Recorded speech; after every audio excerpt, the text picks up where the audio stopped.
Բարի կեսօր, Reopen Media News լրատվականը սկսում է իր աշխատանքն ուղիղ եթերում, տաղավարում եմ ես, Աննա Մարգարյանը։ Մենք շարունակում ենք անջատել աղմուկն ու խոսել կարևորի մասին, Հայաստանի ու աշխարհի լրահոսը դարձնել հասանելի ու թափանցիկ ձեզ համար։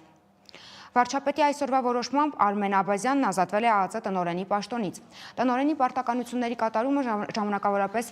վերապահվել է ծառայության տնօրենի տեղակալ Անդրանիկ Սիմոնյանին։ Նշենք, որ Արմեն Աբազյանն ԱԱԾ տնօրեն է նշանակվել 2020 թվականի նոյեմբերի 8-ին։ Փաստացի նա արդեն ԱԱԾ 5-րդ ղեկավարն էր, որ փոխվել է քաղաքացիական պայմանագիր կուսակցության իշխանության ընթացքում։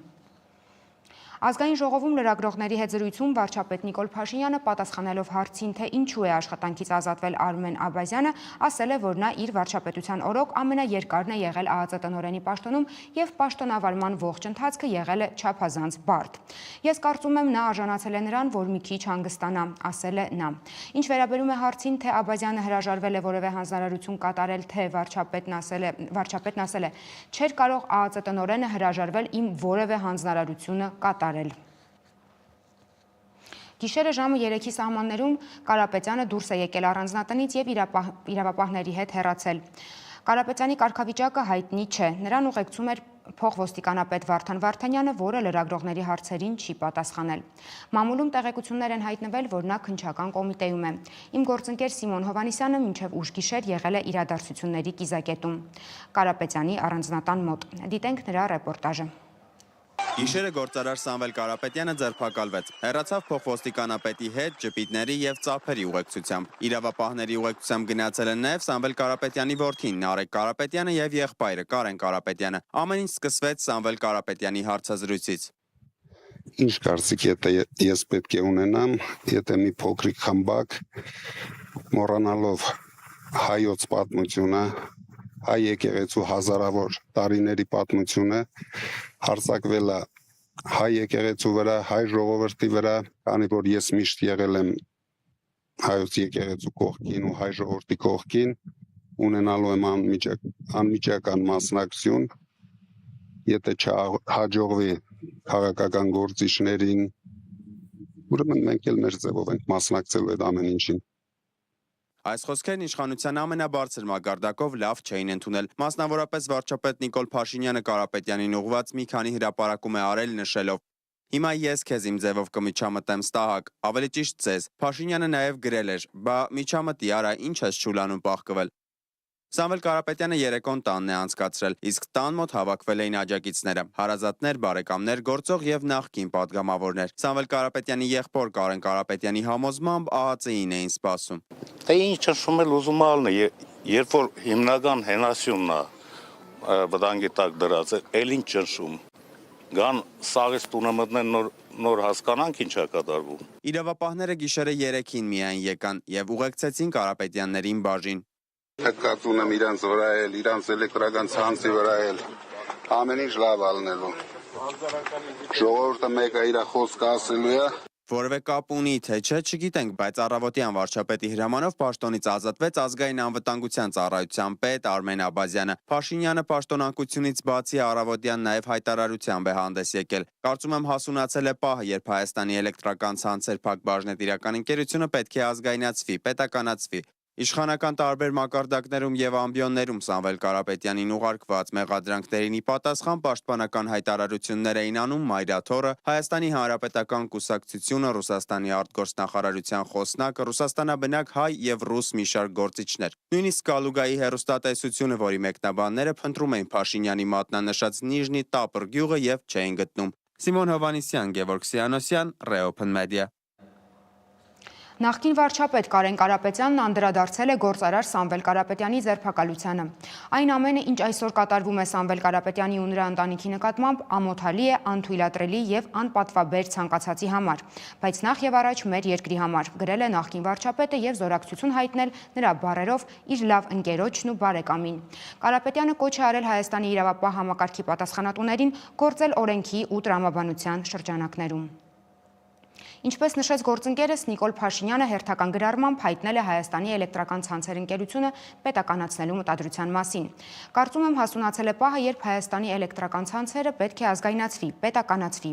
Դա տեղի կունենա արագ եւ իմ հանձնարարականն է ՀԵՑ-ի բոլոր աշխատակիցներին բարեխղճորեն կատարել իրենց աշխատանքային պարտականությունները։ Ազգայնացումից հետո բարեխղճությունը հաշվի կառնվի, գրել է Նիկոլ Փաշինյանը։ Այսօր Փաշինյանը մի քանի գրառում է արել եկեղեցական եւ կուսակրոնության թեմայով։ Եկեղեցու դեմ եմ դուրս եկել, թե նրա սրբությունները պղծողների, հարցրել է նա եւ մեջբերումներ արել հայ եկեղեցու կանոնակարգից, որտեղ սահմանված են հոգեվորականների կարգալույծ լինելու պայմանները, հանգամանքները, կուսակրոնության ուխտի պահպանման կանոնները։ Վերջին գրառումը նա ուղեկցել է տեսանյութով։ Իսրայելա-իրանական հակամարտության սրման 6-րդ օրը պատերազմող կողմերն ընդլայնել են հարձակումների մասշտաբները։ Իրանական աղբյուրները նշում են, որ գիշերը Իսրայելի ուղղությամբ արձակվել են հիպերձայնային Ֆաթահ-1 հրթիռներ։ Եվ սա ԱՄՆ նախագահ Դոնալդ Թրամփի Իրանի անվերապահորեն հանձնվելու պահանջի ֆոնին։ ԱՄՆ նախագահը հայտարարել է, որ Վաշինգտոնը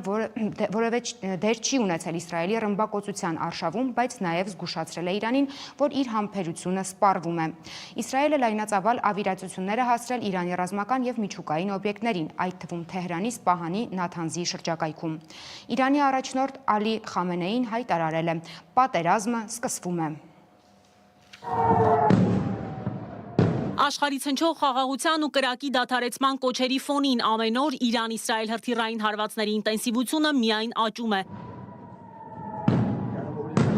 Իրանը հարվածել է Երուսաղեմին ու մի քանի այլ խոշոր թիրախների եւ հայտարարել, թե այս հարվածները վերջին օրերի ամենահզոր ու լայնածավալ հարձակումներից էին։ Իսրայելի ռազմաօդային ուժերը կրկին հարվածել են Թեհրանին։ Ըստ Reuters-ի իսրայելական կողմը կրակ է բացել Գազայում բեռնատարներից օգնություն ստանալու փորձ կատարող ամբոխի վրա, որի հետևանքով ըստ բժիշկների զոհվել է առնվազն 59 մարդ, վիրավորվել 221-ը։ Իսլամական հեղափոխության պահապանների կորպուսը հայտարարել է, Իրանը ուղերձ է հղել Միացյալ Նահանգներին նոր առաջադեմ հրթիռներով հարվածելով Իսրայելի թիրախներին։ Ըստ իրանական իռնագործակալության վերջին հարվածների ժամանակ օգտագործվել են Ֆաթահ հրթիռների առաջին սերնդի մոդելները, որոնք բազմիցս հաղթահարել են Իսրայելի հակահրթիռային պաշտպանության համակարգերը եւ ըստ լրատվամիջոցի փոխանցել են Իրանի հզորության ուղերձը Թել Ավիվի պատերազմասեր դաշնակցին, որն ապրում է պատրանքների մեջ։ Իրան-Իսրայել հրթիռակոծությանը զուգահեռ Միացյալ Նահանգների նախագահն է հրթիռի արագությամբ նոր գրառումներ տեղադրում X-ի իր էջում։ Թրամփը Իրանին 24 ժամ է տվել հրաժարվելու իր հրթիռային միջուկային ծրագրերից եւ հանձնվելու համար։ Ապա գրել, որ Միացյալ Նահանգները ամբողջությամբ վերահսկողություն ունի Իրանի օդային տարածքի նկատմամբ։ New York Times-ի տեղեկություններով ամբողջ տարածաշրջանում ամերիկյան զորքը բարձր պատրաստվածության է բերվել մտավախությամբ, որ հակամարտությունը կաճի ավելի լայնածավալ պատերազմի։ Ամերիկացի պաշտոնյաները կարծիք են հայտնել, որ հարձակման դեպքում Իրանը կարող է ականապատել Հորմուզի նեղուցը Պարսից ծոցում Միացյալ Նահանգների ռազմանավերը արգելափակելու համար։ Լիլիթ Մուրադյան, Reopen Media։ Ժամանակակից աշխարհում հատկապես ռազմական գործողությունների ընթացքում ամեն քայլափոխի կարող է հայտնվել կեղծ լրատվության ծուղակում։ Տեխնոլոգիաների զարգացմանը զուգահեռ fake news-ը վերածվում է կարևորագույն գործիքի միջազգային հանրային կարծիքը գլխի վայր շուռ տալու, կառավարելու եւ ցանկալի ուղղությամբ տանելու գործում։ Այժմ գործիքակազմը համալրվել է արհեստական բանականության միջոցով ստեղծված տեսանյութերով, որոնք ավելի տպավորիչ են, քան ցանկացած հնարամիտ հաղորդագրություն։ Իսրայելա-իրանական բախումների ընթացքում արհեստական բանականության կիրառմամբ համակարգերի դերը կտրուկ մեծացավ ոչ միայն հակամարտող կողմերի հանրություններում բարեհոգեբանական դիմակայության ու կայունության եւ իրադարձությունների զարգացման հետևող միջազգային հանրության տրամադրություններում, այլև բուն ռազմական գործողություններում։ Մասնավորապես Իսրայելի երկաթե գմբեթ հակահրթիռային պաշտպանության համակարգը կիրառում է արհեստական բանականությամբ ալգորիթմներ, մուտքային հրթիռների ու ԱԹՍ-ների ուղիները արագ հաշվարկելու եւ հասցեագրվող վտանգը կանխատեսելու համար։ Սա թույլ տվեց իրական ժամանակում բարձր արդյունավետությամբ որսալ Իրանից արձակված հրթիռների ու անօդաչու սարքերի զգալի մասը։ Վերլուծությունները փաստում են, որ մեքենայական ուսուցման բարելաված մոդելները կարողացել են կանխատեսել անօդաչուների թռիչքի ուղիները, բարձրացնելով խոցման արդյունավետությունը մինչև 96%։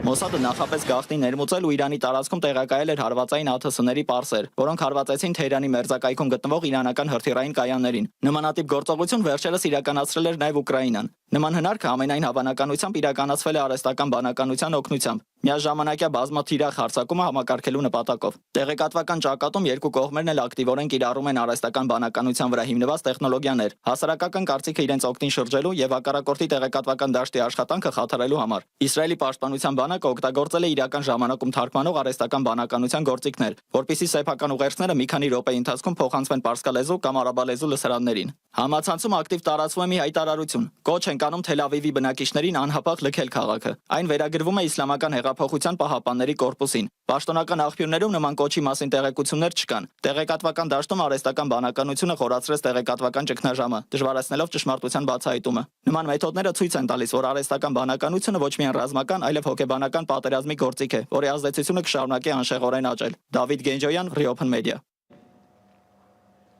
Բաքվում կայացել է Արցախի նախկին պետնախարար Ռուբեն Վարդանյանի նկատմամբ հարուցված շինծու գործով հերթական դատական բեմադրությունը։ Ադրբեջանական լրատվամիջոցների հաղորդմամբ մի շարք այսպես կոչված տուժողներ ցուցմունքներ են տվել։ Հարցաքննության սկսվելուց առաջ դատավոր Զեյնալ Աղաևը տուժողներին եւ տուժողների իրավահաջորդներին բացատրել է նրանց իրավունքները։ Մի շարք տուժողների իրավահաջորդներ պատմել են իրենց որդիների կամ մյուս հարազատների զոհվելու հանգամանքները Բերձորում, Քարվաճառում եւ այլ վայրերում։ Թե ինչ առնչություն ունեն այդ ցուցմունքները մեղադրվողի կամ նրան ներկայացված մեղադրանքի հետ, հետևությունը թողնում ենք մեր դիտողներին։ Դատական բեմադրության նիստը նշանակվել է հունիսի 24-ին։